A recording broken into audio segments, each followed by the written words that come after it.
नमस्कार दोस्तों, मैं गणेश कुमार निराला आप सभी बच्चों के लिए आज मैं 9th और 10th बिहार बोर्ड के बच्चों के लिए पहला चैप्टर के रूप में नंबर्स के बारे में बताने जा रहा हूं, क्योंकि आप सारे बच्चों को पता ही होगा कि 9th और 10th का पहला चैप्टर नंबर्स पर आधारित है, यानी संख्या पर आधारित है। क्योंकि 9th के बच्चों को भी पहला चैप्टर के रूप में नंबर सिस्टम यानी संख्या पद्धति पढ़ना पड़ता है, और 10th के बच्चों को भी पहला चैप्टर के रूप में रियल नंबर यानी वास्तविक संख्या पढ़ना पड़ता है।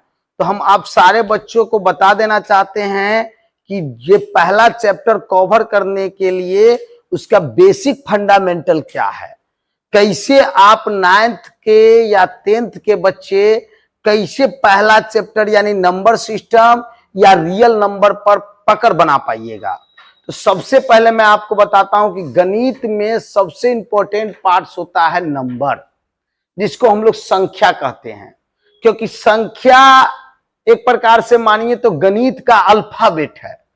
जैसे कवर्ग, चवर्ग, तवर्ग, पवर्ग हिंदी का अल्फाबेट होता है, अंग्रेजी वर्णमाला में अल्फाबेट ABCD से लेकर XYZ होते हैं, उसी प्रकार गणित का अल्फाबेट उसका संख्या होता है। क्योंकि अगर गणित में से अगर संख्या को हटा दिया जाए तो गणित का कोई अस्तित्व नहीं रह जाएगा, ये आप लोग भी जानते हैं। क्योंकि गणित में हम लोग मेन रूप से संख्याओं का खेल देखते हैं, कैसे एक संख्या दूसरे संख्या से रिलेशनशिप बनाता है, उस चीज को सीखते हैं। तो अभी हम आप लोगों को पहला चैप्टर के रूप में संख्या के बारे में बताने जा रहा हूं। गौर से देखिए कि संख्या क्या है, इसके बारे में समझिए। तो आप लोग देख रहे हैं बच्चों, स्क्रीन पे आप लोग को दिखाई देता होगा नंबर्स। नंबर्स का मतलब होता है संख्या। संख्या क्या है, संख्या गणित में कहते किसको है? संख्या का डिफिनीशन अगर आपसे पूछे तो डिफिनीशन विभिन्न प्रकार से लोग दे सकते हैं, सब अपने अपने तौर तरीका से डिफिनीशन दे सकते हैं। लेकिन मेरा मानना है कि संख्या एक अंदाज है। संख्या एक अंदाज है जो हमें यह बताता है कि किस समूह में कितनी वस्तुएं हैं। संख्या क्या है? तो संख्या एक अंदाज है जो हमें यह बताता है कि किस समूह में कितनी वस्तुएं। जैसे कि मान के चलिए कि मेरे हाथ में एक मार्कर है, तो ये एक क्या है? एक क्वांटिटी है जो हमें एक अंदाज को बताता है कि सर के हाथ में एक बोर्ड मार्कर है। तो यह एक प्रकार का संख्या हुआ। जैसे मेरे पास 10 रुपये का नोट है, तो 10 क्या है? संख्या है। तो संख्या एक अंदाज है जो हमें यह बताता है कि किस समूह में कितनी वस्तुएं होते हैं। संख्या से किसी भी व्यक्ति वस्तुओं के समूह का पता लगाते हैं। अब आइए, तो संख्या को गणित में दो वर्गों में बांटा गया, यानी संख्या कितने प्रकार के होते हैं? तो 2 प्रकार के होते हैं। संख्या 2 प्रकार के होते हैं। पहला होता है वास्तविक संख्या और दूसरा होता है अवास्तविक संख्या या काल्पनिक संख्या भी इसको कहते हैं। यानी कि संख्या मुख्य रूप से 2 प्रकार के होते हैं, वास्तविक और अवास्तविक। अवास्तविक संख्या क्या है? तो अवास्तविक संख्या कहते हैं जैसे 5/0, यह एक अवास्तविक संख्या है, क्योंकि इसका कोई वास्तविक मान नहीं होता है। किसी भी संख्या के नीचे अगर 0 आ जाए तो वह एक अवास्तविक संख्या होते हैं। जैसे कि 7/0 चाहे √2, यह एक अवास्तविक संख्या होता है, क्योंकि रूट के अंदर में कोई भी माइनस की संख्या जब आ जाए, चाहे √5, यह एक अवास्तविक संख्या, इसका कोई मान नहीं होता है। और वास्तविक संख्या जितने भी गणितीय आंकड़े, जितने भी क्वेश्चन को हम गणित में यूज करते हैं, जितने भी नंबर हम गणित के अंतर्गत यूज करते हैं, वो सभी वास्तविक संख्या है। सीधा समझ लीजिए। क्योंकि आप लोग देखते होइएगा 5/0 का यूज गणित में कहीं होता ही नहीं है। किसी भी संख्या के बट्टा के नीचे जैसे ही 0 आ जाता है तो उसको हम काल्पनिक संख्या मान लेते हैं, चाहे उसका वास्तविक मान नहीं हो पाता, वो वहीं पे द एंड हो जाता है। तो आप सारे बच्चों को हम बताना चाहते हैं कि संख्या को 2 कैटेगरी में बांटा गया है। पहला कैटेगरी होता है वास्तविक संख्या और दूसरा कैटेगरी होता है अवास्तविक संख्या। वास्तविक संख्या का परिभाषा अगर कोई पूछे कि वास्तविक संख्या कहते किसको है, तो आप उसका आसानी से परिभाषा दे सकते हैं कि परिमेय और अपरिमेय संख्याओं के समूह को वास्तविक संख्या कहते हैं। परिमेय और अपरिमेय संख्याओं के समूह को क्या कहते हैं? तो वास्तविक संख्या कहते हैं। एक बार हम फिर से अब सारे बच्चों को बता देना चाहते हैं कि वास्तविक संख्या किसे कहते हैं। तो परिमेय और अपरिमेय संख्याओं के समूह को वास्तविक संख्या कहते हैं। ऑल स्टूडेंट गौर से समझिए। तो परिमेय संख्या क्या है और अपरिमेय संख्या क्या है? क्योंकि परिमेय अपरिमेय आप सारे बच्चों को कहीं ना कहीं पढ़ने को मिलेंगे। तो परिमेय और अपरिमेय संख्या क्या है वो समझ लीजिए। तो परिमेय संख्या यानी रेशनल नंबर, ये बहुत इंपॉर्टेंट चीज है। रेशनल नंबर संख्या पत्ती या वास्तविक संख्या के लिए बहुत इंपॉर्टेंट है। बराबर एक नंबरी में पूछता रहता है कि निम्न में से कौन परिमेय है, निम्न में से कौन अपरिमेय है, ये बहुत पूछता है। ये बात समझ लीजिए, 9th वाले बच्चे भी और 10th वाले बच्चे भी। तो परिमेय की कैसा होता है और अपरिमेय कैसा होता है उसको गौर से पहचान लीजिए। तो परिमेय संख्या कहते हैं वैसी संख्या जो P बट्टा Q के रूप में हो, यानी वैसी संख्या जो P बट्टा Q के रूप में हो उसे परिमेय संख्या कहते हैं। परिमेय संख्या किसे कहते हैं? जो संख्या P बट्टा Q के रूप में हो उसे परिमेय संख्या कहते हैं। जहां P और Q एक पूर्णांक है और Q is not equal to 0। गौर से इस बात को समझिए। जहां P और Q एक पूर्णांक है और Q is not equal to 0 होता है। तो आप सारे बच्चों को बता देते हैं कि P बट्टा Q के रूप में जो संख्या हो उस जो संख्या P बट्टा Q के रूप में हो उसे परिमेय संख्या कहते हैं। जैसे 1 बट्टा 2, चाहे मान के चले 1 बट्टा -2 भी आप कर सकते हैं, 3 बट्टा 8 भी कह सकते हैं, 2 बट्टा 3 एक परिमेय संख्या है, चाहे 5 भी एक परिमेय संख्या, चाहे जिस संख्या का वर्गमूल निकले। जैसे √4 एक परिमेय संख्या के उदाहरण है क्योंकि √4 का वर्गमूल 2 होता है। √9 भी एक परिमेय संख्या के उदाहरण है क्योंकि √9 का वर्गमूल 3 होता है। अब √8 बट्टा √2 परिमेय संख्या कैसे है ये समझिए। देखने में तो ये अपरिमेय लग रहे हैं, कुछ ऐसे भी क्वेश्चन रहेंगे जो देखने में अपरिमेय की तरह लगता हो, उसे हम लोग परिमेय कैसे मानेंगे। तो जैसे √8 बट्टा √2 है, तो √8 को अगर आप तोड़ते हैं तो 2 गुने 2 गुने 2, 2 दूना 4 दूना 8, अब बट्टा है √2। तो 2 को 2 के बदला में 1 2 बाहर हो जाएगा और 1 2 अंदर हो जाएगा, बट्टा √2। तो आप √2 से √2 काट देंगे तो इसका मतलब होता है 2, यानी √8 बट्टा √2 को कैलकुलेशन करने पर हमें 2 प्राप्त होते हैं। इसीलिए √8 बट्टा √2 एक परिमेय संख्या है। आपको बता देते हैं कि परिमेय संख्या वैसी संख्या को कहते हैं जो P बट्टा Q के रूप में हो, जिसका एग्जाम्पल हम आप लोग के बीच रख चुके हैं। तो आप सारे बच्चे गौर से समझिए कि परिमेय संख्या वैसी संख्या को कहा जाता है जो P बट्टा Q के रूप में हो उसे परिमेय संख्या कहते हैं। जहां P और Q एक पूर्णांक है और Q is not equal to 0, मतलब बट्टा के नीचे 0 नहीं होना चाहिए, ये बात याद रखिएगा। जैसे 7 बट्टा, आप सारे बच्चे गौर से समझ लीजिए, जैसे 7 बट्टा 0 आ जाएगा तो ये परिमेय संख्या नहीं है। 5 बट्टा 0 आ जाए, बट्टा के नीचे जब 0 रहे तो यह अवास्तविक संख्या होते हैं। ये कुछ देर पहले भी हम आपको बताए हैं, क्योंकि जिसके बट्टा के नीचे 0 आ जाए वो अवास्तविक संख्या होते हैं, वो परिमेय संख्या नहीं होते हैं। अब आइए अपरिमेय संख्या किसे कहते हैं। तो अपरिमेय संख्या यानी इनरेशनल नंबर किसे कहते हैं। तो वैसी संख्या जो P बट्टा Q के रूप में न हो, जिसे आप P बट्टा Q के रूप में व्यक्त नहीं कर सकते हो, उसे अपरिमेय संख्या कहते हैं। जैसे √2 का कोई स्पष्ट मान नहीं होता, उसका अगर वर्गमूल भी निकालिएगा तो अशांत अनावर्ती प्राप्त होता है, क्योंकि √2 का वर्गमूल अशांत अनावर्ती प्राप्त होता है, अनलिमिटेड।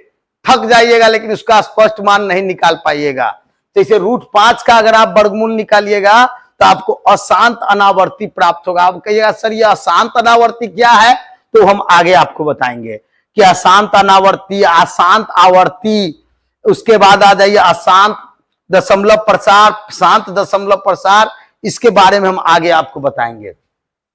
तो जैसे √2 का वर्गमूल नहीं निकलता है तो √2 एक अपरिमेय संख्या है, √5 भी एक अपरिमेय संख्या है, √7 भी एक अपरिमेय संख्या है, √8 भी एक अपरिमेय संख्या है, क्योंकि इस सब का वर्गमूल आप स्पष्ट रूप से नहीं प्राप्त कर पाइएगा और नहीं वो जैसे 1/√2 है, इसका स्पष्ट मान प्राप्त नहीं होता है, इसलिए यह अपरिमेय संख्या है। अब देखिए कभी भी याद रखिएगा कि परिमेय और अपरिमेय, याद रखिएगा परिमेय संख्या और अपरिमेय, परिमेय और अपरिमेय के योग और अंतर, परिमेय और अपरिमेय के योग और अंतर हमेशा अपरिमेय होते हैं। ये हमेशा एग्जाम हॉल में भी पूछता है कि परिमेय और अपरिमेय के योग और अंतर क्या होते हैं। तो परिमेय और अपरिमेय के योग और अंतर हमेशा अपरिमेय संख्या होते हैं, और परिमेय और अपरिमेय का गुणनफल भी अपरिमेय संख्या होता है। परिमेय और अपरिमेय का भागफल जो है वो कभी कभी परिमेय भी हो सकते हैं और कभी कभी अपरिमेय भी हो सकते हैं। और यहां देखिए पाई हम यहां लास्ट में दिए हैं, याद रखिएगा पाई का कोई वास्तविक मान नहीं होता है। पाई का मान जो हम लोग 22/7 यूज करते हैं क्षेत्रवृत्ति बनाने के क्रम में, वो वास्तविक मान नहीं है, बल्कि उसको माना गया है, पाई का वैल्यू 22/7 के बराबर माना गया है, ये बात याद रखिएगा। तो इसलिए पाई का कोई वास्तविक मान नहीं होता है, इसलिए संख्या में हमेशा याद रखिएगा, संख्या के आधार पर अगर पूछ दे कि पाई कौन सी संख्या है तो आप आसानी से बोलिएगा कि पाई एक अपरिमेय संख्या है। पाई/2, पाई/3, 3 पाई, 4 पाई, 5 पाई, अगर आपसे पूछे कि कौन सी संख्या है तो आप बोलिएगा कि पाई एक अपरिमेय संख्या है। अब आइए तो गौर से हम आगे बढ़ते हैं, और गौर से देखिए आगे बढ़ते हैं। अब अपरिमेय के बाद आते हैं प्राकृत संख्या। ये सब सारे चीज आपको 9th और 10th के बच्चों के लिए काफी इंपॉर्टेंट है। नेचुरल नंबर, प्राकृत संख्या किसे कहते हैं? तो counting numbers are called natural numbers. ये बात आप लोग जानते होइएगा कि गिनती की संख्या को प्राकृत संख्या कहते हैं। गिनती की जितनी भी संख्या है आप याद रखिएगा, गिनती की जितनी भी संख्या है उसे प्राकृत संख्या कहते हैं। और गिनती गिनना हम लोग कहां से शुरू करते हैं? तो नो डाउट गिनती गिनना हम लोग 1 से शुरू करते हैं, इसीलिए 1 2 3 4 5 6 7 8 अनंत तक, इनफाइनाइट तक, यानी यह अनंत तक जाता है। तो जितनी भी गिनती की संख्या को आप देखते हैं ये सभी संख्याएं प्राकृत संख्या कहलाते हैं। और सबसे छोटी प्राकृत संख्या ऑब्जेक्टिव में पूछ देगा कि सबसे छोटी प्राकृत संख्या किसे कहते हैं, तो सबसे छोटी प्राकृत संख्या 1 होता है और सबसे बड़ी प्राकृत संख्या अनंत होते हैं, उसका कोई लिमिट नहीं होता है। अब आइए दूसरा नंबर में पूर्ण संख्या। पूर्ण संख्या बोले तो होल नंबर्स। पूर्ण संख्या कहते हैं 0 के साथ सभी प्राकृत संख्या को पूर्ण संख्या कहते हैं। 0 के साथ सभी प्राकृत संख्या को क्या कहते हैं? तो पूर्ण संख्या कहते हैं। जैसे 0 1 2 3 4 आगे जहां तक चले जाइए, सबसे छोटी पूर्ण संख्या 0 होते हैं और सबसे बड़ी पूर्ण संख्या अनंत होते हैं। कभी भी एग्जाम में हमेशा 9th के बच्चे 10th के बच्चे याद रखिएगा, ये सब ऑब्जेक्टिव क्वेश्चन बहुत बनाता है, इसलिए इस पर ध्यान दीजिएगा। पूछ देगा कि सबसे छोटी पूर्ण संख्या कौन है, सबसे छोटी पूर्णांक संख्या कौन है, प्राकृत संख्या कौन है, तो आप लोग को उत्तर देना पड़ेगा कि पूर्ण संख्या 0 के साथ सभी प्राकृत संख्या को पूर्ण संख्या कहते हैं और सबसे छोटी पूर्ण संख्या 0 है और सबसे बड़ी पूर्ण संख्या अनंत होते हैं। अब आइए पूर्णांक संख्या किसे कहते हैं? Integer numbers. तो जितनी भी संख्या आप देखते हैं, जितने भी संख्या है, चाहे वो धनात्मक हो या ऋणात्मक हो, जितनी भी संख्या को आप देखते हैं, चाहे वो धनात्मक हो या ऋणात्मक, ये सभी संख्याएं पूर्णांक संख्या कहलाते हैं। जैसे -1, -2, -3, आगे माइनस में अनंत तक चले जाइए, उसका 0 1 2 3 आगे या प्लस में अनंत तक चले जाइए। तो जितनी भी संख्या को आप देखते हैं, चाहे वो धनात्मक हो या ऋणात्मक हो, ये सभी संख्याएं पूर्णांक संख्या कहलाते हैं। एग्जाम में 1 नंबरी में अगर पूछ देगा कि सबसे छोटी पूर्णांक संख्या, तो आप आसानी से बता सकते हैं अनंत, इनफाइनाइट, और सबसे बड़ी पूर्णांक संख्या तो वो भी अनंत होते हैं। अब आइए भाज्य संख्या किसे कहते हैं, ये बहुत इंपॉर्टेंट पार्ट है आपके मैथ्स का। भाज्य संख्या और अभाज्य संख्या किसे कहते हैं, गौर से सुनिए। यानी कंपोजिट नंबर और प्राइम नंबर किसे कहते हैं। ये बराबर एग्जामिनेशन हॉल में पूछ देता है कि सबसे छोटी भाज्य संख्या कौन होता है, चाहे सबसे छोटी भाज्य में सबसे छोटी अभाज्य से गुना करने पर कितना गुणनफल प्राप्त होगा, ये सब बराबर पूछते रहते हैं। तो भाज्य संख्या किसे कहते हैं, इसके बारे में गौर से देखिए। जो संख्या स्वयं और एक के अलावा, जो संख्या स्वयं और एक के अलावा किसी दूसरी संख्या से भी विभाजित हो, उसे भाज्य संख्या कहते हैं। जो संख्या स्वयं और एक के अलावा, दुनिया का सारा संख्या स्वयं से कटेगा, जैसे 5 है तो 5 से 5 कटेगा, 50 है तो 50 से 50 कटेगा, दुनिया का सारा संख्या अपने से कटता है। आप लोग सुने होइएगा बुआ कि ऐसा कोई संख्या नहीं है जो स्वयं और एक से न कटे। स्वयं और एक से कटने वाला दुनिया का सारा संख्या होता है। तो इसीलिए स्वयं और एक के अलावा जो किसी दूसरी संख्या से भी विभाजित हो, उसे भाज्य संख्या कहते हैं। जैसे 4 को आप देख रहे हैं, तो 4 क्या है, 4 से भी कटेगा और 1 से भी कटेगा, ये तो कटवे करेगा, लेकिन उसके अलावा ये 2 से भी विभाजित होता है। तो जो संख्या स्वयं और एक के अलावा किसी दूसरी संख्या से भी विभाजित हो, उसे भाज्य संख्या कहते हैं। 6 देखिए, गौर से समझिए, 6 स्वयं 6 से भी कटता है और 1 से भी कटेगा, वो तो कटना ही कटना है, लेकिन उसके अलावा ये 2 से भी कटता है और 3 से भी कटता है। तो जो संख्या स्वयं और एक के अलावा किसी दूसरी संख्या से भी विभाजित हो, उसे भाज्य संख्या कहते हैं। जैसे 4 हुआ, 6 हुआ, 8 हुआ, 9 हुआ, 10 है, तो 10 जो है 10 और 1 से तो कटेगा ही, लेकिन इसके अलावा 2 से भी कटेगा और 5 से भी कटेगा, इसीलिए 10 एक भाज्य संख्या है। तो जैसे 12 हुआ, ये सब स्वयं और एक के अलावा किसी दूसरी संख्या से भी विभाजित हो, उसे भाज्य संख्या कहते हैं।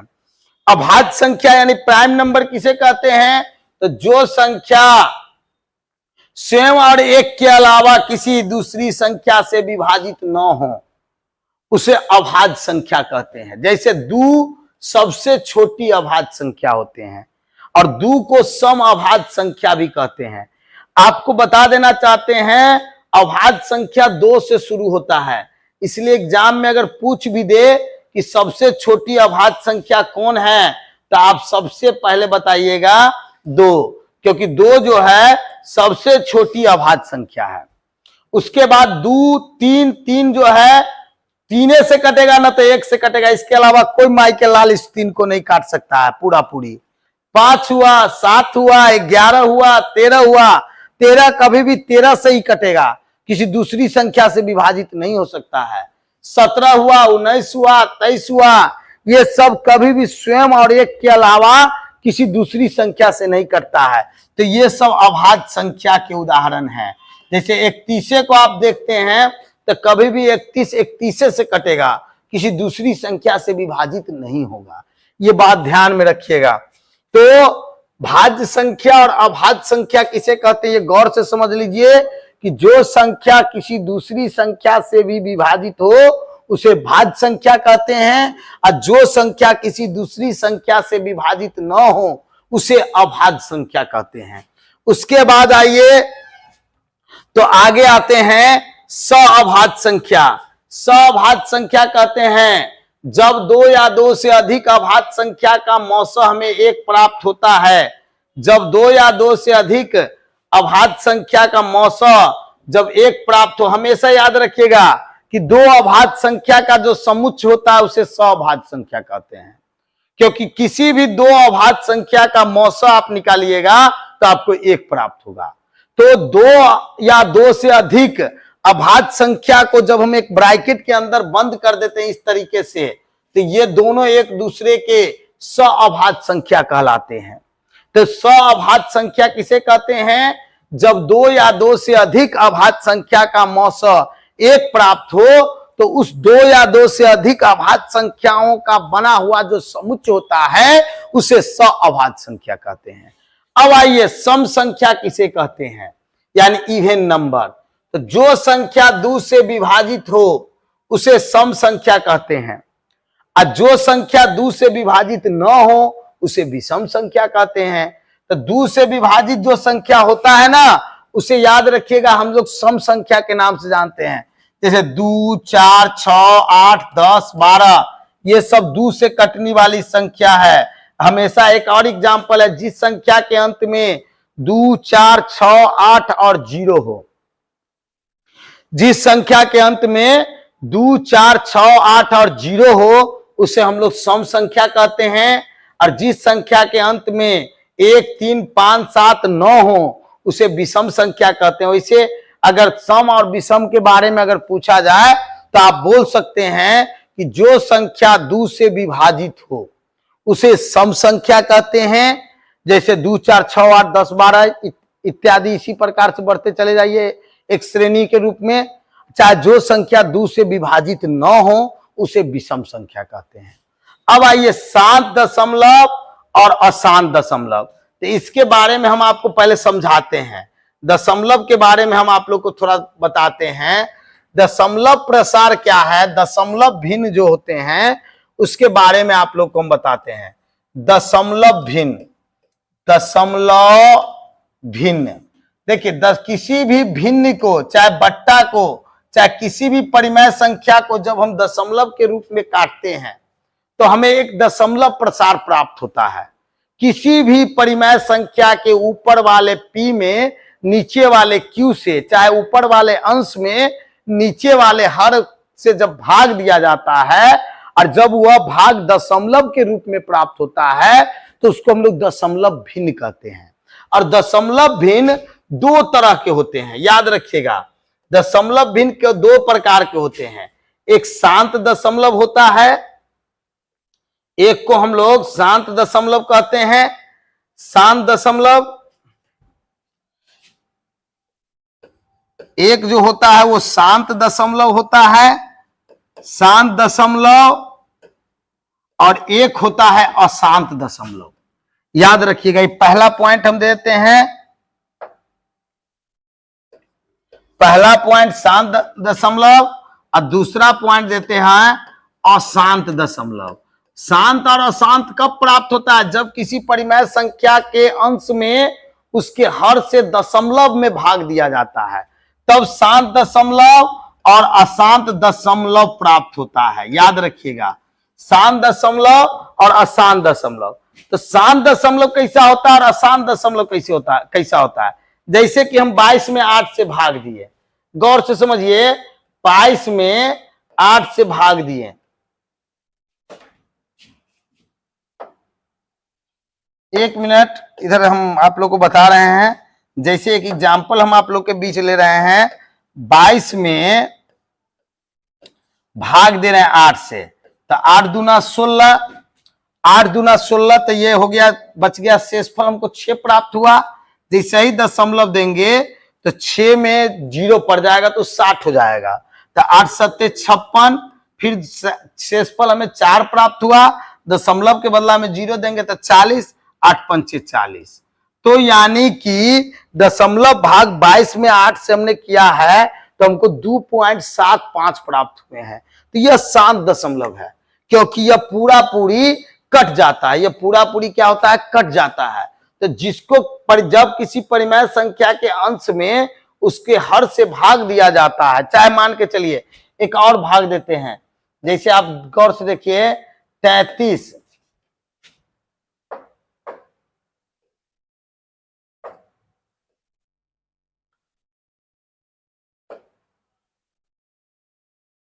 एक और एग्जाम्पल हम आप लोग के बीच रख रहे हैं। जैसे 33 में हम 16 से भाग देते हैं। तो 33 में जब 16 से भाग दीजिएगा तो 16 दूना 32 होगा, 16 दूना हमें 32 प्राप्त होगा। अब फिर बच गया 1, दशमलव देंगे तो 10 नहीं लगेगा, तो फिर एक 0 देंगे तो 100, 16 पंचे 80, 16 छक 96, 4 40, 4 40, तो 16 दूना 32, उसके बाद 8 80, 16 पंचे 80। ये आपको 33 पूरा पूरी कट जाता है। जब किसी परिमेय संख्या के अंश में उसके हर से भाग दिया जाता है और वह दशमलव बिंदु के बाद भी जाने पर अगर वह पूरा पूरी कट जाए, चाहे जिसका शेषफल शून्य प्राप्त हो जाए, उस दशमलव प्रसार को हम शांत दशमलव प्रसार कहते हैं। और जब किसी परिमेय संख्या के अंश में उसके हर से भाग देते हैं और वो पूरा पूरी नहीं कटता है, चाहे जिसका दशमलव प्रसार अनलिमिटेड आता है, जैसे मान के चलिए एग्जाम्पल दे देते हैं आपको हम, जैसे एक दे दिए एग्जाम्पल 13 भागा 7, 13 में हम 7 से भाग देते हैं तो 7 इकाई हुआ 7, तो हमको शेषफल कितना बचेगा 6, दशमलव देंगे, जैसे दशमलव देंगे तो 60 हो जाएगा, 7 अट्ठे 56, 4 40, 7 पंचे 35, 5 50, 7 सत्ते 49, 1 10, 7 इकाई 7, 3 30, 7 चौक 28। अब बढ़ता जा रहा है, ये कटने का नाम नहीं ले रहा है, तो दशमलव के इस प्रसार को अशांत दशमलव प्रसार कहते हैं। और यही संख्या लिमिट तक जाने के बाद यही बार बार रिपीट होता है तो इसको कहते हैं शांत आवर्ती। क्योंकि जैसे कि किसी भी परिमेय संख्या को आप भाग देते हैं, 5 में मान के चलिए, चाहे 16 में मान के चलिए 3 से भाग दिए, तो 16 में अगर 3 से भाग दिए तो 16 में आप 3 से भाग दीजिएगा तो 3 पच्चे 15, एक आएगा, दशमलव देंगे तो 0, 3 तिहाई 9, 1 0, 3 तिहाई 9, 1 0, 3 तिहाई 9, 1 0, 3 तिहाई 9, 1 0, 3 3 3 3 बढ़ता चला जाता है। तो इस दशमलव प्रसार को अशांत आवर्ती कहते हैं। और जैसे √3 का अगर आप वर्गमूल निकालते हैं तो √3 का दशमलव प्रसार क्या होगा, तो 1.7325 प्राप्त होगा। इस तरीके से ये बढ़ता चला जाएगा। तो ये इसमें जो √3 का जो दशमलव प्रसार होगा वो फिर मैचिंग नंबर नहीं होगा, यानी बार बार मैच नहीं करेगा। बाकी जो परिमेय संख्या का दशमलव प्रसार करेंगे तो एक निश्चित संख्या तक जाने के बाद मैचिंग नंबर आने लगता है, मैच करने लगता है। इसलिए परिमेय संख्या का जो दशमलव प्रसार होता है वो अशांत आवर्ती होता है। और जब किसी अपरिमेय संख्या का हम दशमलव प्रसार करेंगे तो उसका जो दशमलव प्रसार हमें प्राप्त होता है वो अशांत अनावर्ती होता है। तो याद रखिएगा कि ये जो आप देख रहे हैं ये दशमलव प्रसार क्या है, तो अशांत आवर्ती। और ये जो देख रहे हैं √3 का जो दशमलव प्रसार देख रहे हैं ये क्या है, तो अशांत अनावर्ती। तो याद रखिएगा अशांत आवर्ती और अशांत अनावर्ती किसे कहते हैं वो आप यहां से कंफ्यूज हो सकते हैं। यानी दशमलव भिन्न 2 प्रकार के होते हैं, एक शांत दशमलव, एक अशांत दशमलव। तो जब किसी परिमेय संख्या के अंश में उसके हर से भाग दिया जाता है और वह दशमलव बिंदु के बाद जाने पर भी उसका शेषफल यदि 0 प्राप्त हो जाए तो दशमलव के उस प्रसार को शांत दशमलव प्रसार कहते हैं। जैसे 22/8 में भाग देंगे, 22 में 8 से भाग देंगे तो 2.75 पर जाके इसका कहानी खत्म हो जाएगा, ये आगे नहीं बढ़ेगा। चाहे 33/16 से अगर भाग देंगे तो 2.0625 आकर के इसका कहानी खत्म हो जाएगा। तो दशमलव के इस प्रसार को शांत दशमलव प्रसार कहते हैं। और अशांत दशमलव प्रसार कहते हैं कि थुथुरई में लगा हुआ है, कितनों काटते काटते आप रह जाइएगा, बार बार रिपीट होगा लेकिन वो पूरा शेषफल 0 प्राप्त नहीं करेगा। तो दशमलव के इस प्रसार को अशांत दशमलव प्रसार कहते हैं। अशांत दशमलव 2 प्रकार के होते हैं, एक अशांत आवर्ती और एक अशांत अनावर्ती। तो अशांत आवर्ती जो होता है वो परिमेय संख्या का जब हम दशमलव प्रसार निकालते हैं तो उसका जो दशमलव प्रसार प्राप्त होता है वो अशांत आवर्ती होते हैं। और अपरिमेय संख्या का जब हम दशमलव प्रसार करते हैं तो उसका जो दशमलव प्रसार होता है वो अशांत अनावर्ती होता है। अब हम आप लोग को दिखाने जा रहे हैं, गौर से देखिए, वही चीज है शांत दशमलव प्रसार।